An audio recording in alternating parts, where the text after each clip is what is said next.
Welcome to Study Current Point. आज है 26 अक्टूबर 2020। 26 अक्टूबर से करेंट अफेयर के जितने भी इंपॉर्टेंट क्वेश्चन बन सकते हैं सारे इस वीडियो में डिस्कस करेंगे और हर क्वेश्चन से रिलेटेड इंपॉर्टेंट फैक्ट भी आपको बताऊंगा, तो आप पूरा वीडियो ध्यान से देखें। इससे पहले हमारे चैनल पर नए हैं तो सब्सक्राइब करके बेल के आइकन को दबा दें, जिससे कि पल पल की अपडेट आपको मिलती रहे। तो चलिए शुरू करते हैं। आज का पहला क्वेश्चन है, हाल ही में किस राज्य सरकार ने नई औद्योगिक नीति 2020-25 के शुभारंभ की घोषणा की है? इसका आंसर ए हो जाएगा। हाल ही में कर्नाटक राज्य सरकार ने नई औद्योगिक नीति 2020-25 के शुभारंभ की घोषणा की है। तो चलिए इस क्वेश्चन के डिटेल्स को देखते हैं। अब बात कर्नाटक की है तो कर्नाटक की राजधानी बेंगलुरु है और कर्नाटक राज्य की स्थापना 1 नवंबर 1956 को हुई थी और कर्नाटक के वर्तमान समय में मुख्यमंत्री बीएस येदियुरप्पा हैं और कर्नाटक के राज्यपाल वजुभाई वाला हैं और कर्नाटक में लोकसभा सीटों की संख्या 28 है और राज्यसभा सीटों की संख्या 12 है। इस क्वेश्चन से इतनी जानकारी मिलती है, तो चलिए अगले क्वेश्चन पे चलते हैं। हाल ही में केंद्र सरकार ने 4 परियोजनाओं के लिए 154 करोड़ 29,81,000 रुपए की स्वीकृति किस राज्य को दी है? इसका आंसर सी हो जाएगा।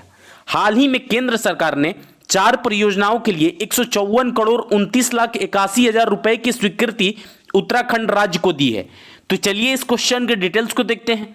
अब उत्तराखंड की बात है तो उत्तराखंड की राजधानी देहरादून है और उत्तराखंड के वर्तमान समय में ही ग्रीष्मकालीन राजधानी बनी है गैरसैंण और उत्तराखंड राज्य की स्थापना 9 नवंबर 2000 को हुई थी और उत्तराखंड के वर्तमान समय में मुख्यमंत्री त्रिवेंद्र सिंह रावत हैं और उत्तराखंड के राज्यपाल बेबी रानी मौर्य हैं और उत्तराखंड में लोकसभा सीटों की संख्या 5 है।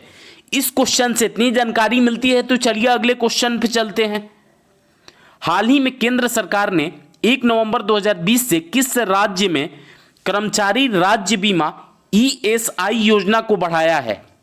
इसका आंसर बी हो जाएगा।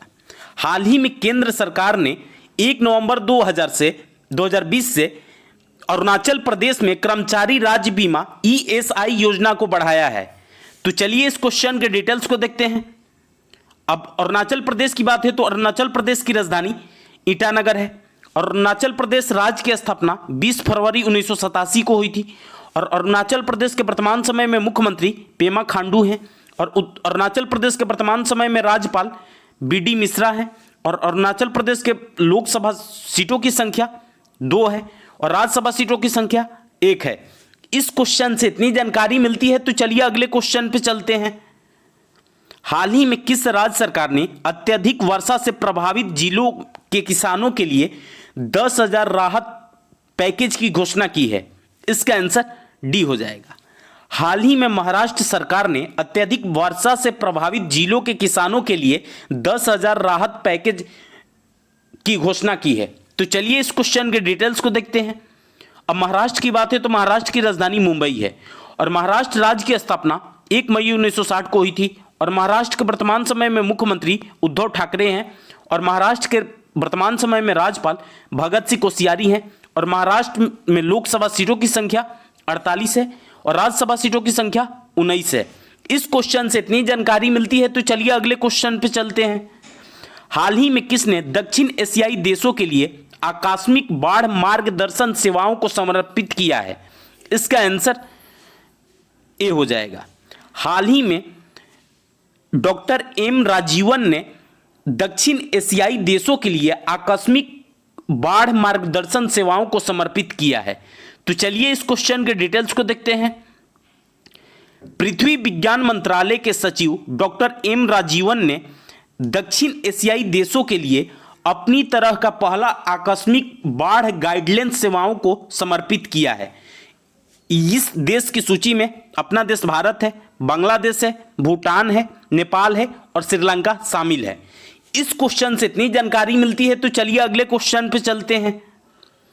केंद्र सरकार ने हाल ही में कितने राज्यों को पहली अंश के रूप में 6,000 करोड़ रुपए उधार और हस्तांतरित किए हैं? इसका आंसर बी हो जाएगा। केंद्र सरकार ने हाल ही में 16 राज्यों को पहली अंश के रूप में 6,000 करोड़ रुपए उधार और हस्तांतरित किए हैं। तो चलिए इस क्वेश्चन के डिटेल्स को देखते हैं। केंद्र सरकार ने 16 राज्यों और 2 केंद्र शासित प्रदेशों को पहले अंश के रूप में 6000 करोड़ रुपए उधार और हस्तांतरित किए हैं। यह राज्य आंध्र प्रदेश, असम, बिहार, गोवा, गुजरात, हरियाणा, हिमाचल प्रदेश, कर्नाटक, मध्य प्रदेश, महाराष्ट्र, मेघालय, उड़ीसा, तमिलनाडु, त्रिपुरा, उत्तर प्रदेश, उत्तराखंड और केंद्र शासित प्रदेश में दिल्ली और जम्मू कश्मीर शामिल हैं। इस क्वेश्चन से इतनी जानकारी मिलती है तो चलिए अगले क्वेश्चन पे चलते हैं। हाल ही में संयुक्त राष्ट्र दिवस कब मनाया गया है? इसका आंसर ए हो जाएगा। हाल ही में संयुक्त राष्ट्र दिवस 24 अक्टूबर को मनाया गया है। तो चलिए इस क्वेश्चन के डिटेल्स को देखते हैं। संयुक्त राष्ट्र दिवस प्रत्येक वर्ष 24 अक्टूबर को मनाया जाता है। संयुक्त राष्ट्र की स्थापना द्वितीय विश्व युद्ध की समाप्ति के तुरंत बाद की गई थी। यह एक अंतर सरकारीय संगठन है जिसकी प्राथमिकता भूमिका विश्व शांति और सुरक्षा बनाए रखना है। इस क्वेश्चन से इतनी जानकारी मिलती है तो चलिए अगले क्वेश्चन पे चलते हैं। जेवर हवाई अड्डा किस राज्य में बनकर तैयार है जो कि मेट्रो के माध्यम से सीधे दिल्ली हवाई अड्डे से जुड़ा होगा? इसका आंसर डी हो जाएगा। जेवर हवाई अड्डा उत्तर प्रदेश राज्य में बनकर तैयार है जो कि मेट्रो के माध्यम से सीधे दिल्ली हवाई अड्डे से जुड़ा होगा। तो चलिए इस क्वेश्चन के डिटेल्स को देखते हैं। अब उत्तर प्रदेश की बात है तो उत्तर प्रदेश की राजधानी लखनऊ है और लखनऊ से एक मोस्ट इंपॉर्टेंट क्वेश्चन बनता है, लखनऊ किस नदी के किनारे स्थित है? तो लखनऊ गोमती नदी के किनारे स्थित है। और उत्तर प्रदेश के वर्तमान समय में मुख्यमंत्री योगी आदित्यनाथ हैं और उत्तर प्रदेश राज्य की स्थापना 24 जनवरी 1950 को हुई थी।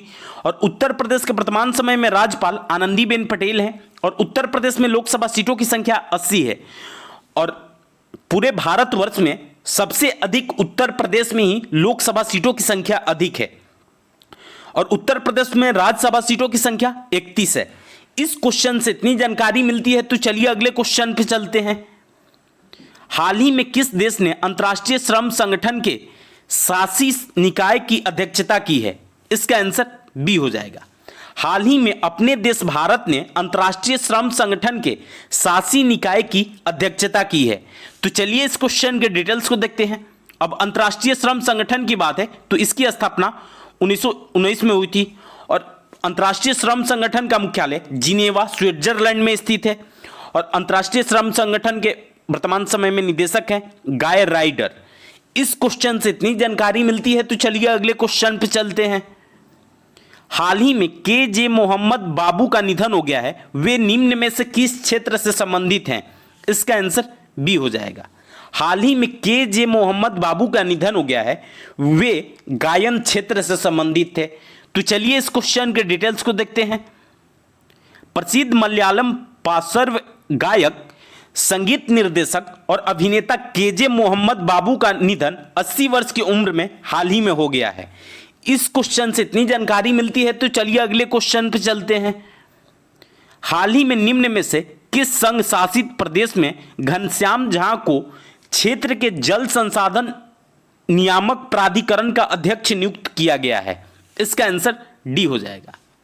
हाल ही में जम्मू कश्मीर जो कि एक केंद्र शासित प्रदेश है, इसी में घनश्याम झा को इसके क्षेत्र में जल संसाधन नियामक प्राधिकरण का अध्यक्ष नियुक्त किया गया है।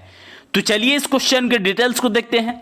अब जम्मू कश्मीर की बात है तो जम्मू कश्मीर की ग्रीष्मकालीन राजधानी श्रीनगर है और जम्मू कश्मीर की शीतकालीन राजधानी जम्मू है और जम्मू कश्मीर के वर्तमान समय में उपराज्यपाल मनोज सिन्हा हैं। इस क्वेश्चन से इतनी जानकारी मिलती है तो चलिए अगले क्वेश्चन पे चलते हैं। हाल ही में किस राज्य सरकार ने गायक सुनंदा पटनायक के सम्मान में शास्त्रीय संगीत में उत्कृष्टता के लिए सुनंदा सम्मान की स्थापना की है? इसका आंसर ए हो जाएगा। हाल ही में उड़ीसा सरकार ने गायक सुनंदा पटनायक के सम्मान में शास्त्रीय संगीत में उत्कृष्टता के लिए सुनंदा सम्मान की स्थापना की है। तो चलिए इस क्वेश्चन के डिटेल्स को देखते हैं। उड़ीसा सरकार ने प्रख्यात गायिका सुनंदा पटनायक के सम्मान में शास्त्रीय संगीत में उत्कृष्टता के लिए सुनंदा सम्मान की स्थापना की है। सुनंदा सम्मान में 2.5 लाख रुपए का नगद पुरस्कार और एक प्रशस्ति पत्र दिया जाएगा।